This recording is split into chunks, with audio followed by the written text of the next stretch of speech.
There is a hidden history that has been deliberately obfuscated from the peoples of the world, and that's why I am on the trail of the Nephilim.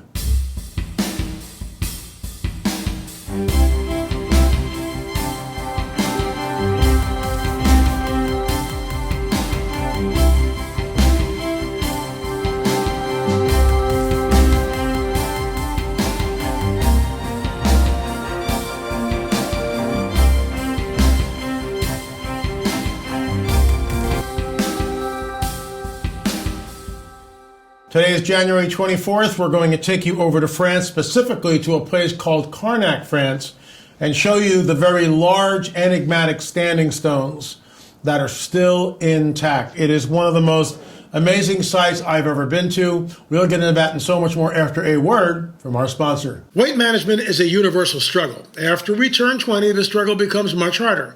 This is because our body's metabolism slows by as much as 4% each decade. Say it's not so. This is why I highly recommend Keto with LA. That's ketowithla.com. This amazing power helped me lose more weight in a shorter period of time than anything I've tried. Much like the keto diet, it can help elevate levels of fat-burning ketones. It helped make my weight loss easy. Folks, if you want to help support your weight loss, you'll love Keto with LA. That's ketowithla.com. And folks, get 51% off for the next 24 hours by going to ketowithla.com. That's ketowithla.com. So we were with Howard Crowhurst. Howard has spent 35 years of his life devoting all of it basically to Carnac. So Carnac at one time had about 80,000 of these standing stones that you see here. Some of the stones are 10, 12 feet in height, even higher than that. And the tonnage is off the charts. 3 tons are some of the smaller stones. You're looking at stuff that weighs, 50, 60 tons. Why? No one really knows who built Carnac. And by the way, most of the stones were destroyed. In fact, the Catholic Church came in and would topple the stones and smash them and bury them. But many of them are still there. No one knows why, or the who, what, where, when, why. No one knows. The builders vanish. Well, in my opinion, what we are looking at is something Nephilim architecture. This was done, in my opinion, by giants. And I realize that mainstream archaeology scoffs at that, really. So let's move on. There's another row of standing stones. They're everywhere, absolutely everywhere. This was in a little pub that we visited and had a wonderful lunch at. Just this really cool old little French hole in the wall with wood floors and beams and plaster peeling. And then in the back, a row of standing stones. Many, like I said, many of the stones have been removed. But here's the deal. There's a very enigmatic figure that visited, actually, he got a hold of Howard Crowhurst, and Howard was his guide there. That figure is none other than the Mayan elder Hunbat's Men, who passed away several years ago. So Hunbat's Men is known basically for the crystal skulls. We covered this, I believe, in Secrets of the Supernatural, Voices from the Other Side, episode 3 of On the Trail of a Nephilim series. Shameless plug. Why haven't you watched it yet? But I digress. So here we have a shot with Hunbat's Man, the Mayan elder, and one of the crystal skulls. He went to the Serpent Mound. I'm going someplace with this, trust me. He went to the Serpent Mound in Ohio, and he had a whole retinue of people, the 13 Mayan elders, the 13 crystal skulls, and a lot of New Agers, and they're chanting. I'll show you that clip tomorrow because it's really unnerving. And we show it in the film very, very briefly. But the crowd begins to do this, and it's electric. And in the film, I keep it on for maybe 10 seconds. Why? Because it's opening something up. And you don't want that in your home, in my opinion. So why would Hunbat's Men go to the Great Serpent Mound in Peoples, Ohio? Because there's serpent energy there. He knows who constructed it. And remember, this guy is a Mayan elder. I actually read his book. It burned in the fire, bummer. But I read his book, and at the very end, he goes through this whole rigmarole, and then at the end, he sort of spills the beans that these entities that they worship, that the power comes in, the serpent energy. It's the same old nonsense that all the shamans tap into. It's from the second heaven, in my opinion. It is from the second heaven. It's called, Hunbat's men calls it serpent energy. And he's right, serpent energy. So he's in Carnac, France. And Howard had no idea that I knew who Hunbat's men was, and that I had actually used footage in the Crystal Skulls in one of my films. He had no idea. So he's leading us into this place. By the way, there's the gathering at the Great Serpent Mountain, Ohio. You can hear it. There you go. Hear that?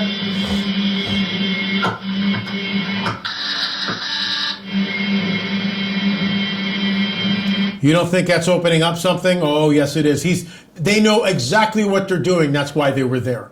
That's why they went there, because they know who constructed it. They know who constructed it. And by the way, that serpent effigy, largest serpent mound on the planet that we know about, that's actually confirmed. The serpent is in the act of swallowing an egg, Genesis 3:15. But I digress. So Howard Crowhurst is leading us in this sort of out-of-the-way place in Carnac. You can see the oak trees growing around these huge megalithic standing stones. One of them is on the ground. The other one is still up. Huge megalithic stones. And Howard begins to talk to us about these stones. And he says, well, I led Hunbat's men here a few years ago. And I went, wait a minute, stop. You led Hunbat's men here? And Howard said, yes, Hunbat's hired me to do his tour, and we were there. And as Hunbat's came into the area, he stopped the group and he said, I feel serpent energy. Well, I about fell out of my chair. Why? Because on the side of the stone, etched in the stone, is a figure of a serpent. So here Hunbat's man has no idea of what he's coming into at Carnac. He stops the group and he states on the record, wait a minute, I feel serpent energy here. He knew exactly, because that's who he serves. Served, he's passed away, in my opinion. Folks, this stuff is real. This stuff is real. And a guy like Hunbat's man, let's go back here and watch this clip again. He knows exactly what he's doing. You can see all the Mayan elders there. You can hear the people chanting.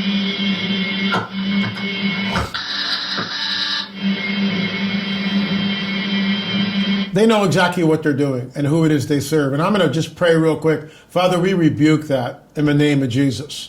We rebuke that because we know that it's not from you. It is from Hell's Kitchen, as Russ Dizdar used to say. It is from the dark side. It is being sourced from a place where we do not want to go. We don't want to serve that kingdom, the kingdom of darkness. We serve the kingdom of light.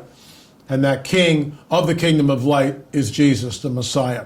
So that's it, okay?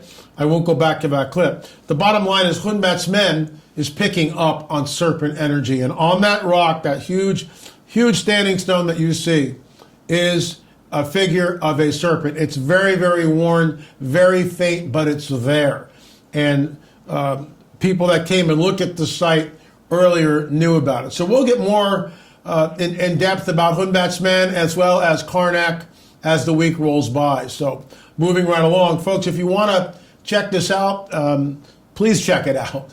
You can go to streaming.lamarzulli.net, streaming.lamarzulli.net. Download all 7 of them. Binge watch them. Secrets of the Supernatural, that's where we get into this whole thing with Hunbat's men and the Mayan elders and the Crystal Skulls. I promise you, you will find it absolutely riveting information. So let's move right into our UFO discussion today. This is from UFOinsight.com, UFOinsight.com. I visit there every single day. It's a wellspring of information. The gentleman who runs the site is definitely, he's like I am. He's like constantly immersed in this and always talking about it. So here is the case study of the day, the alien abduction encounters of Denise Stoner, a lifetime of otherworldly visitations. The alien abduction encounters of Denise Stoner are some of the most intriguing on record, not at least as they have been happening since she was a toddler. Let me stop right there. So we know that this is what they do. And we've had people that have been abducted come on the record and tell us that as a child, they were taken. As they remember walking out of the house and seeing their neighbors walking out of the house across the field to a saucer in the field. Now, I've heard this more than once 2, 3, 4 times from different people who have been taken, different people who have been actually abducted. So let's move on. With the investigative skills of Kathleen Martin, Stoner has revealed several detailed and unsettling cases of alien abduction, bizarre experiments, and strange pieces of information she has retained from the incidents. Let's back up. If these are who we think they are, and of course you know where I'm coming with all this, J. Allen Hynek has said this when he was alive. Jacques Vallée has stated this, that they have a penchant, these entities have a penchant to lie. They do so habitually. Who is the father of lies? So once again, why do they need to do bizarre medical experiments over and over and over again? Why is a person usually awake and absolutely terrified? These entities live off the fear. They live off the fear. And strange pieces of information, yeah, they can implant all sorts of memories in your head. False memories, to where you had no missing time, to where you weren't taken, that it was a bad dream. But then if you go and you get regressed, hypnotic regression, and by the way, hypnotic regression is not the kind of nonsense you see from stage acts with hypnosis where the guy is acting like a chicken and he has no control. That's not what it is. You're in a very relaxed state. Oftentimes, it'll take a hypnotherapist 2, 3, 4, 6 times before you're actually relaxed enough and memories pop up. I've experienced it myself just by relaxing and just allowing myself to travel back into a very unsettling time in my early childhood. And sure enough, up it came, something that had been submerged literally for decades. So we know that those memories can be accessed. The bottom line is, they do this, and there is a hybridization program. They are creating a hybrid entity. How do we know this? We've got reports from the people on the ships. We've got reports from people who have actually seen them. So I remember talking to the late Chuck Messer. You heard me say this, and I'll have to say it again. New people come here. Here's the deal. I asked Chuck Messer years ago, Chuck, what's going on with the abduction phenomena? Without missing a beat, Missler looks right at the camera, looks right at me, and he goes, L.A., Satan's outnumbered 2 to 1, he's building an army. Bam, just like that. Satan is outnumbered 2 to 1, he's building an army. That's exactly what we're seeing. People have had encounters. We read an encounter of a woman that saw a 12-foot hybrid entity. She estimated it at about 12 feet. I'm going to try to call her in the next day or two. So we'll take it from there. The UFO phenomenon is real, burgeoning, not going away. Please check out our free film. Right in the text box there, it says UFO film. Check the link, go to the link, watch the film. We are in post-production on 2, 3, and 4. So more about that as time goes on. By the way, we pulled the trigger. We will be on the Jim Baker Network starting in March. I'll let you know the time slots for that. It'll be a full half hour of On the Trail of the Nephilim. There's no other show like it. It's going to be on Jim Baker, so spread the word. And we're excited about that. Baker's got a great network, and we're honored and proud to be part of that network. Anyway, folks, that's all the time I have for today. Remember, we'll see you on the air or in the air. Thanks for watching.